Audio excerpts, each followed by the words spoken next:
நடுவு நிலைமை பாகம் 1. குறள் எண் 111. தகுதி என ஒன்று நன்றே பகுதியார் பார்ப்பட்டொழுகப் பெறின். குறள் விளக்கம். இடத்திற்கேற்ப முறையோடு பொருந்தி ஒழுகப் பெற்றால் நடந்து கொண்டால் நடுவு நிலைமை என்று கூறப்படும் அறமானது எப்போதும் காக்கப்படும். குறள் எண் 112.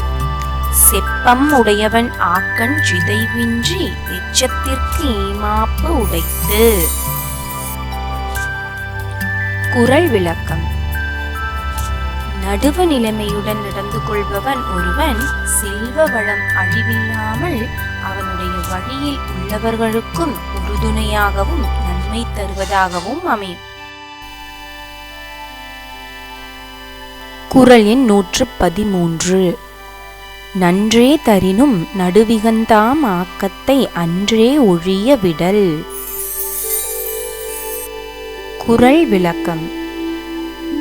தீமை பயக்காமல் நன்மையையே தருவதே ஆனாலும் நடுவு நிலைமையை தவறி உண்டாகும் செயலை அப்போதே கைவிட்டுவிட வேண்டும். அதுவே நன்மை பயப்பதாக அமையும். குறள் எண் 114. தக்கார் தகவிலர் என்பதவரவர் எச்சத்தார் காணப்படும். குறள் விளக்கம். நடுவு நிலைமை உடையவன் என்றும் நடுவு நிலைமை இல்லாதவர் என்பதும் அவரவருக்கு பின்னால் எஞ்சி நிற்கக்கூடிய புகழும் பழியும் எடுத்து காட்டிவிடும். குறள் எண் 115. கேடும் பெருக்கமும் இல்லல்ல நெஞ்சத்து கோடாமை சான்றோர் கனி. குறள் விளக்கம்.